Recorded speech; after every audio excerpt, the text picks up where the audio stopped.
नमस्कार दोस्तों, ये हमारी कक्षा 7 की प्रश्नावली नंबर 1.3 का पहला सवाल है। इससे जो इसके पहले जो दो वीडियो है, प्रश्नावली नंबर 1 और प्रश्नावली नंबर जो 2 है, उसको हमने प्ले लिस्ट में चढ़ा दी, उसको जाके आप लोग देख लेना। इससे पहले हम पूर्णांकों के नियम देखते हैं। पूर्णांकों के नियम है कि अगर हमको भाग देना है पूर्णांकों में, तो अगर दोनों संख्या धनात्मक है तो हमारा उत्तर जो आएगा धनात्मक आएगा। अगर कोई एक पूर्णांक धनात्मक और दूसरा पूर्णांक ऋणात्मक हो तो हमारा आंसर ऋणात्मक में आएगा, और दोनों पूर्णांक अगर ऋणात्मक है तो आंसर हमारा किस में आएगा, धनात्मक में आएगा। यदि एक पूर्णांक ऋणात्मक और दूसरा पूर्णांक धनात्मक तो हमारा आंसर किस में आएगा, ऋणात्मक में आएगा। ठीक है, इसी तरह हम लोग देखते हैं। पहला सवाल है कि निम्नलिखित में से प्रत्येक का मान ज्ञात कीजिए। देखो, पहला सवाल है -30 भागे 10। हम जब भाग देंगे, देखो हमारा एक पूर्णांक ऋणात्मक में और दूसरा पूर्णांक धनात्मक में है, तो हमारा आंसर किस में आएगा, माइनस में आएगा। हमको आपको पहले बताए हैं भाग का मतलब बटे होते, तो 10 3 या 30 -3। ठीक है, दूसरा सवाल है 50 भागे -50। देखो, एक धनात्मक और एक ऋणात्मक, जब हम भाग देंगे तो क्या किस में आंसर आएगा, -1 में। अगर हम किसी भी संख्या में उसी संख्या से भाग दें, जैसे इधर 50 और 50 से भाग देंगे तो हमको क्या प्राप्त हो, सदैव 1 प्राप्त होगा। ठीक है, ऐसे हमारा चौथा सवाल है कि -36 और -9 से भाग देंगे। आपको बताएं कि यदि दोनों पूर्णांक ऋणात्मक होंगे तो हमारा आंसर किस में आएगा, प्लस में आएगा। तो 36 में 9 से भाग देंगे, हमारा आंसर कितना आएगा, 4। इसी प्रकार हमारा चौथा सवाल है -49 भागे -49, तो हमारा आंसर किस में आएगा, प्लस में आएगा, 1। ठीक है, इसी प्रकार हमारा पांचवा सवाल है। पांचवा सवाल क्या है आपको बताएं, 13 भागे ब्रैकेट्स -2 +1 ब्रैकेट क्लोज। ठीक है, जब इसको हम सरल करेंगे, पहले हम देखो, मैंने एक वीडियो चढ़ाई है बोर्डमॉस के नियम, उसको जाके आप लोग देख लेना। तो पहला क्या करेंगे, 13 का 13 वैसे रहेगा। पहले हम क्या करेंगे, कोष्टक के बड़े कोष्टक के अंदर में जो कोष्टक उसको तोड़ेंगे। तो -2 इधर है, तो जब तोड़ेंगे कोष्टक तो -2 ही रहेगा। इधर +1 है। आपको मालूम कि आसमान चिन्ह हमेशा घटते हैं, तो 13 भागे -2 में से एक जाएगा, क्या आएगा, -1, क्योंकि बड़ी संख्या के बगल का चिन्ह माइनस है, तो -1। यदि हम इससे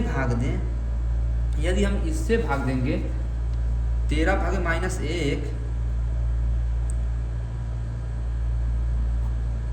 तो हमको वही संख्या प्राप्त होगी जिसमें भाग देंगे, -13 प्राप्त होगा। ठीक है, फिर हमारा छठा सवाल है 0 भागे -12 से भाग देंगे हम। 0 में किसी भी संख्या धनात्मक हो या ऋणात्मक हो, वो हमेशा 0 ही आएगा। 0 ना धनात्मक है ना ऋणात्मक है, किसी भी संख्या को 0 में किसी भी संख्या से भाग देंगे, हमको आंसर हमेशा 0 ही आएगा। 7वां सवाल है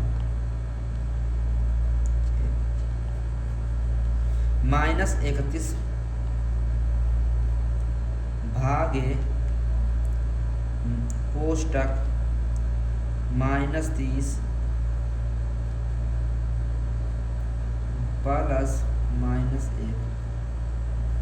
आपको हम बताए हैं कि ये तो -31 जे को त्यों रहेगा, भागे बड़े कोष्टक के अंदर जो भी कोष्टक पहले उसको तोड़ेंगे। छोटे कोष्टक जब -30 तोड़ेंगे तो -30 ही रहेगा। -1 और -1 प्लस से गुणा करें तो -1 हो जाएगा, छोटा कोष्टक टूट गया। इसीलिए -1 भागे -31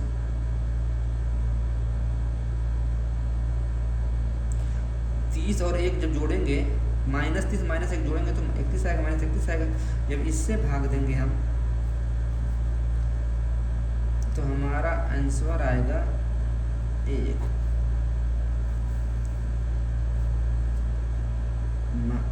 प्लस 1 आएगा, क्योंकि -30 और -1 जुड़ेगा, सामान्य चिन्ह आपस में जुड़ते हैं, तो 31 में 31 से जब भाग देंगे तो हमको आंसर क्या आएगा, 1 प्राप्त होगा। ठीक है, इधर देखते हैं हमारा H सवाल।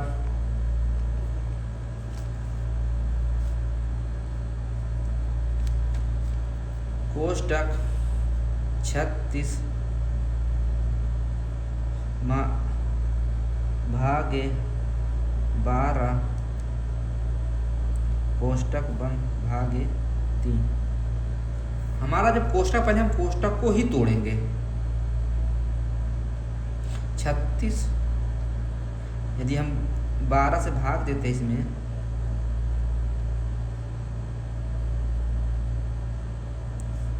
तो हमारा जब भाग देंगे तो 36/12 भागे 3, तो 12 3 36, तो यानी 3 भागे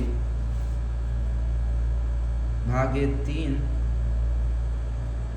यदि हम 3 में 3 से भाग देंगे तो हमको क्या प्राप्त होगा, 1, क्योंकि 3 में 3 से भाग देंगे तो हमारा आंसर 1 आएगा। हमारा आखिरी और लास्ट सवाल पहले सवाल का,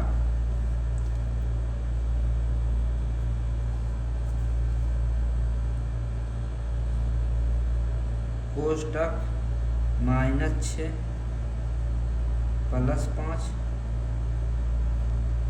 भागे -2 + 1। ठीक है, पहले को जो बड़े कोष्टक के अंदर जितने हैं सबको तोड़ देंगे तो -6 रहेगा, +5 भागे, एक कोष्टक तोड़ेंगे तो -2 और +1, तो -6 में से +5 जाएगा तो हमारा आंसर किस में है, क्योंकि बड़ी संख्या का चिन्ह, बड़ी संख्या के बगल का चिन्ह माइनस है तो -1 आएगा, भागे -2 में से +1 जाएगा तो -1 आएगा। यदि हम इससे भाग देंगे तो -1 से -1 से भाग देंगे तो हमारा आंसर किस में आएगा, 1 आएगा, +1 आएगा।